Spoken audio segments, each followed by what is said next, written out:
Well, good morning. Heading to the range. Oh man, and the sun is, look at the sun is rising right there.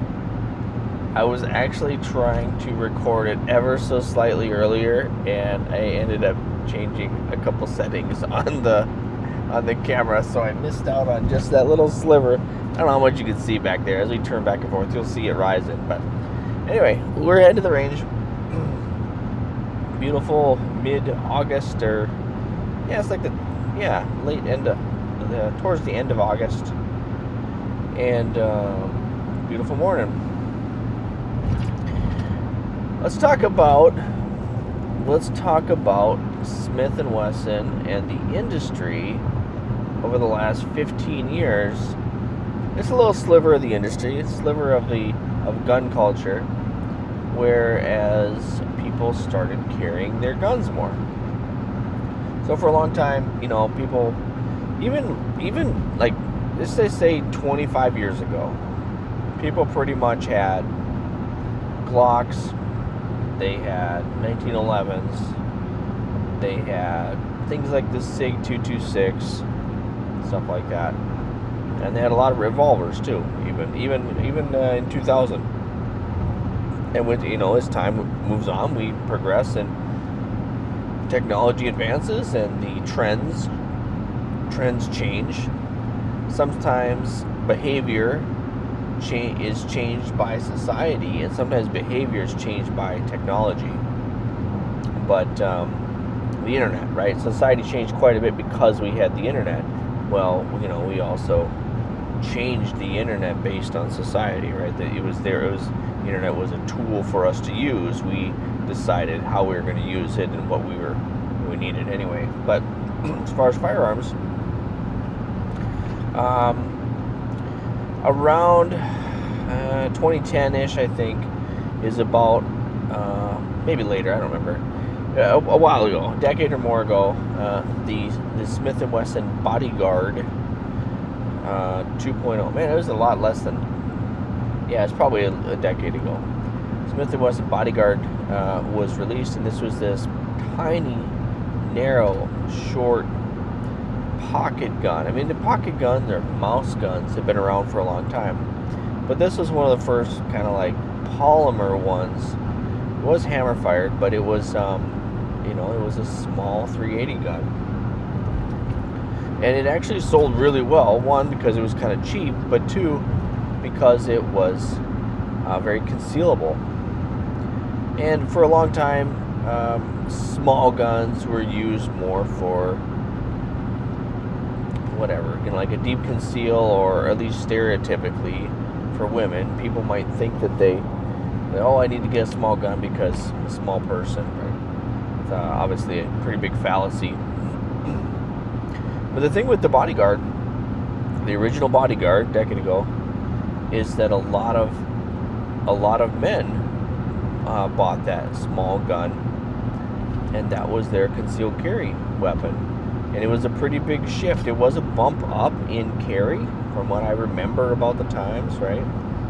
Bump up in how many people were carrying that. That was their first carry gun for a lot of people. And it was, we'll just say it was capable. It wasn't capable of a lot, but being in 380, limited capacity. And it's interesting, like, they had these extended mags, which were like twice the length, doubled your capacity, but still very narrow, thin grip. And it was, whatever, it's just what it was. So,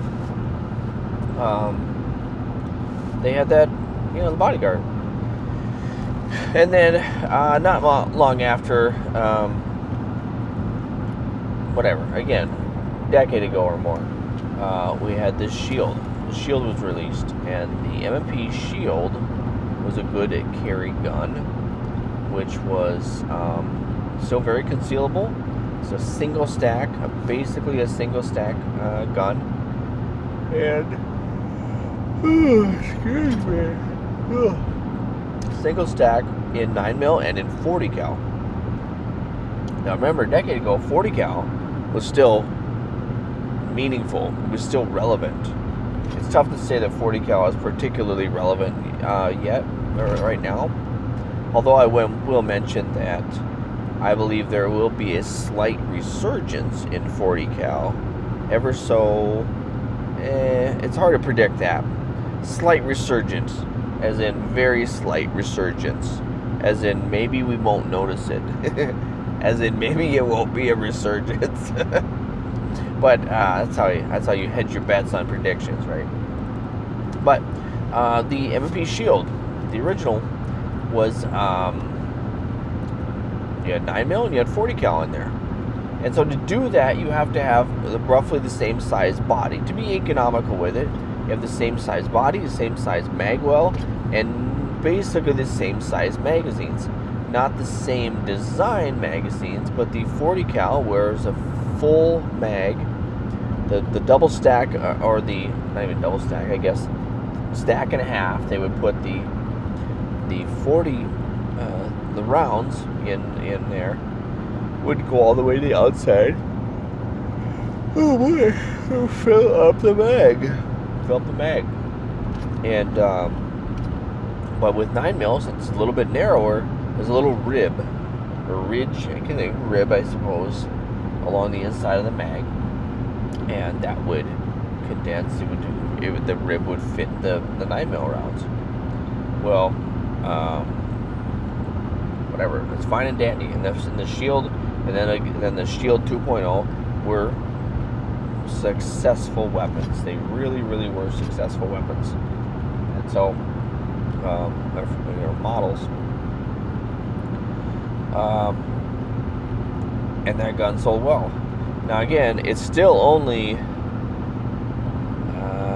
boy, my memory's failing me now, but I believe it was still only 7 rounds in a 9mm flush fit mag. Oh boy, a little drowsy this morning. We stayed up kind of late watching, anti-government conspiracy stuff, and then got up way too early. Except the perfect amount of early. How about that? Perfect amount of early, including yawns. So so the 9mm. The 9mm Shield was a good gun. I think 6 plus 1, right? They always say play +1. It's like, well, it's only +1 if you decide to run that +1. And my stance is that you run around in the chamber, right? But why do they always say, "Ooh, it's this many rounds +1"? It's like, well, I don't know which gun holds more than 1 in the chamber. I mean, actually they do. The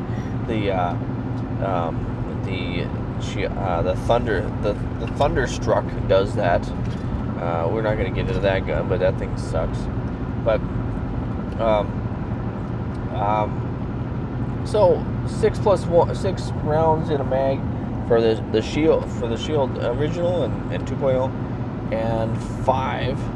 There's a 7 and 6. Man, I'm a little woozy this morning. Not quite on my game. So, point of all that being, couldn't hold a lot of rounds, but as 40 fell out of favor, the likelihood, the validity of having a gun with a mag well which fit both 9mm and 40, rounds or capacity, the mags, the value of that started to drop off. Well, then in 2015, boy, the more I think about it, actually that Bodyguard has been around a lot longer than 10 years. Much more than 10 years, because man, the P365 has been out for like at least 5 years, 6 years, I don't know. Anyway, so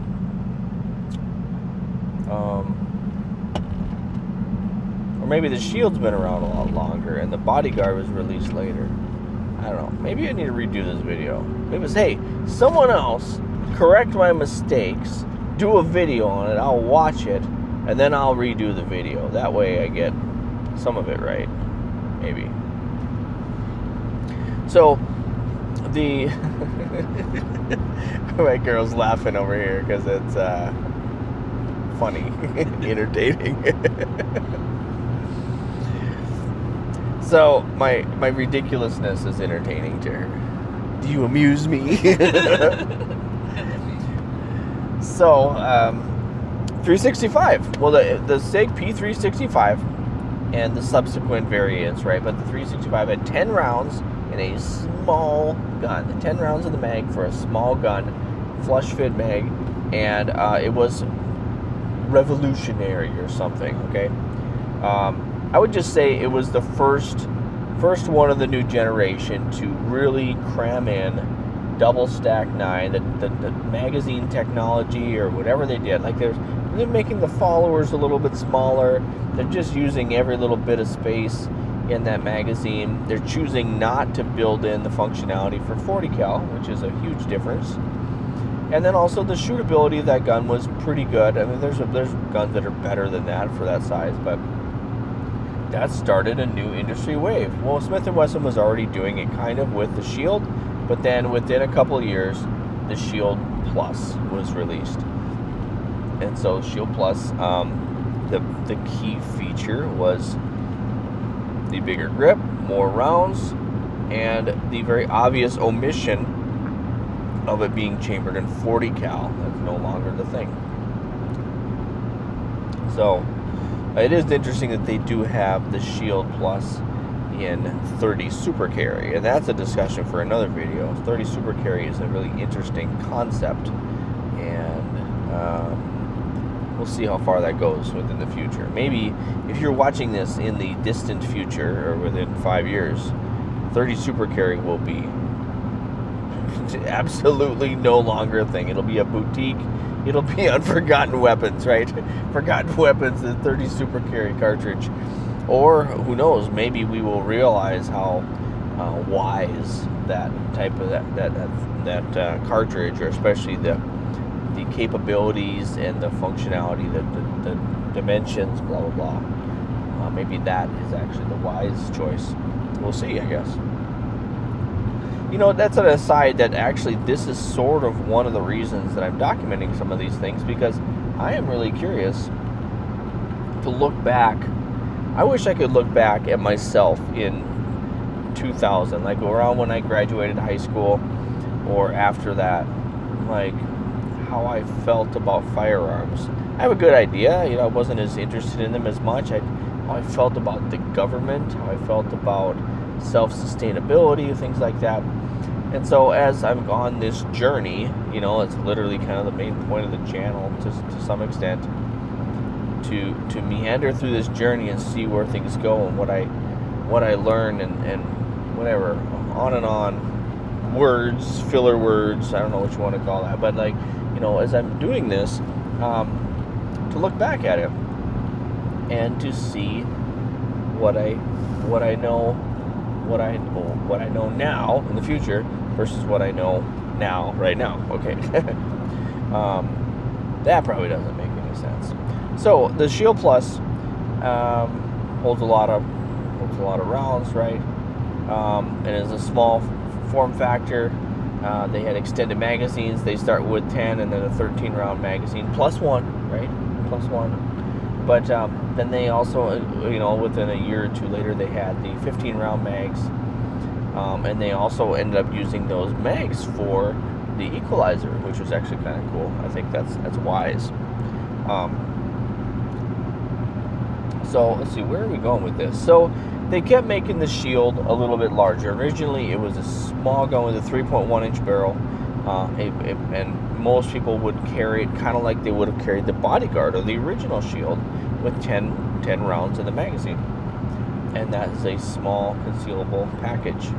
That's good. Well, small guns don't mean they're easy to shoot guns, and so as people got these guns, and probably more people got into guns, they were probably thinking, hey, I want a bigger gun, right? That's cooler to have a big gun, I guess.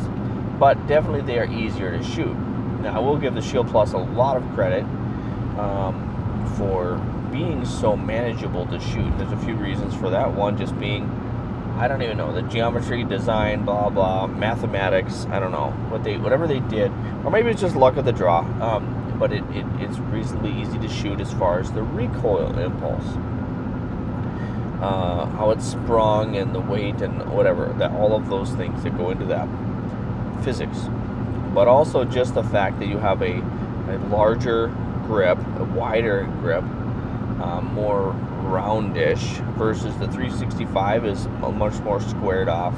The Hellcat, for example, is very squared off and uncomfortable.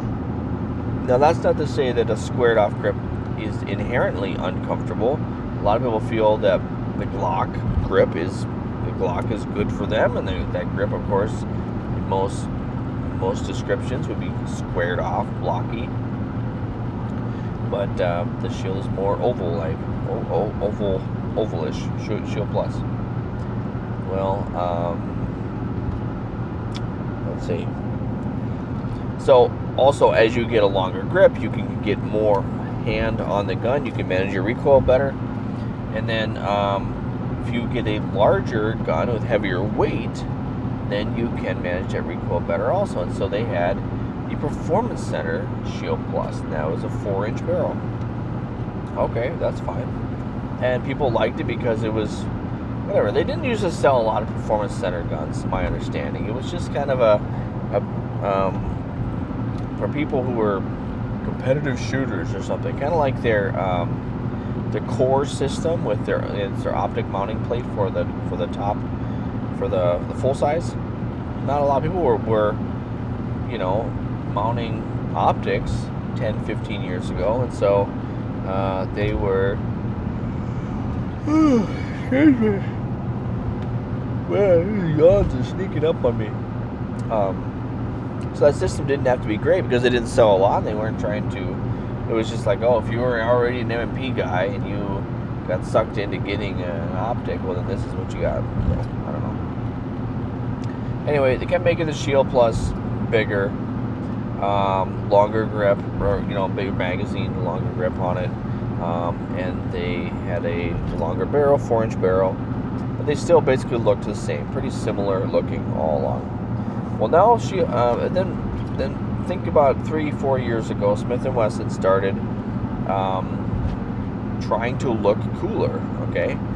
Cooler looking slide serrations, trying to differentiate the newer models from the old models. And I want to make something clear that the guns have been pretty much the same for a long time with most of Smith and Wesson's guns, okay? As far as their striker fired pistols. Now, the huge difference is the trigger, the improvement, the upgrade to the trigger. There's no question that is a much improved. The problem is that, not the problem, but just that the blatant fact that we don't accept in gun tube culture is that you just need to shoot the gun. You need to train with it. You can break in that trigger a little bit to some extent, and whether it's a little bit heavier or lighter trigger, whether it's a real crisp break or a little bit of give, a little mushy break, whether there is a little or a lot of take up, whether the reset is audible or not, or tactile or not, or pushes, flings your finger forward in your reset. All those things, I mean, there's technology advancing so that we have better triggers. Good. Let's keep doing that. But so much better, so much more important than that is just to train. Just get good at that gun. Don't buy a bunch of guns. Okay, I'm talking to myself here. And just get good with the few, the weapons that you have. Train with that gun. Lots and lots and lots of people over the years have gotten real good with older technology guns, or older technology triggers. But the big standout improvement with the M&Ps, the full-size line, and also the Shield, was the improvement of the trigger, and that's notable. It is helpful. So then they started changing the slides just a little bit, and so now we approach the main topic, the crux, right, or the climax of the discussion. We have the Shield Carry Comp, and that's been out about a year or so at the time of filming this, right? And the Shield Carry Comp was a 4-inch gun with a ported barrel, so a little bit less shorter barrel than that, with a port, a compensator on the end, and then a drastically different looking slide. Well, the slide isn't all that different, it's just that it looks different. The grips, the slide serrations are different on it. Some of the branding is a little bit different, and of course there's a ported barrel with a extra lightning cuts. And by the way, it's not lightning like thunder and lightning, it's lightening as in reducing the weight, making it lighter. So, but lightning cuts on there. And but this gun, I think, was really overhyped. I think a lot of people bought it because it was the first Shield Plus that was drastically different looking. And of course, we're now in this phase. I'd call it the middle. We're midway through this comped barrel phase, or ported barrel phase.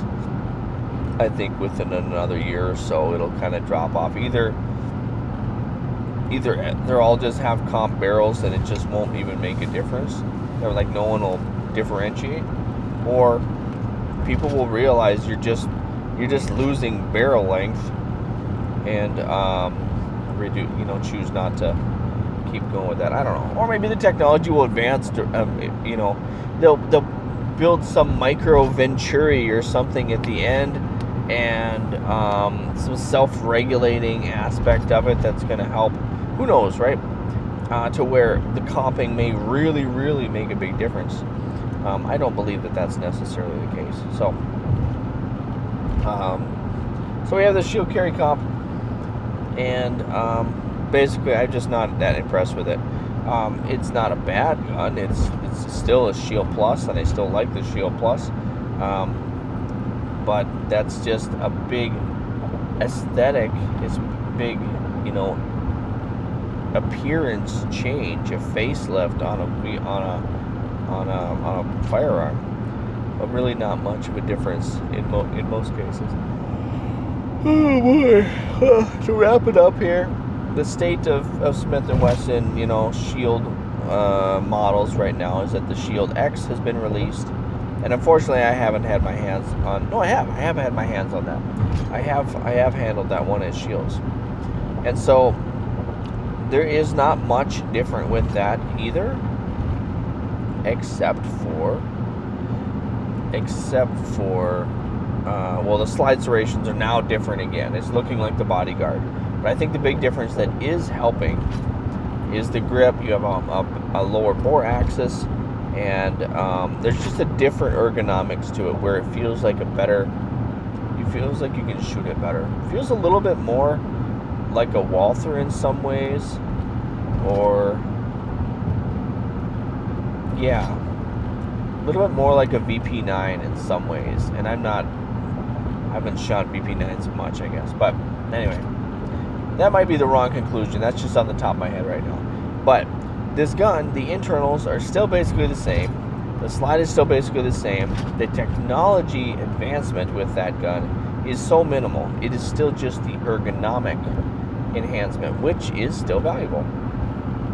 So that's where we're at right now. That's kind of the history, just a rambling rant of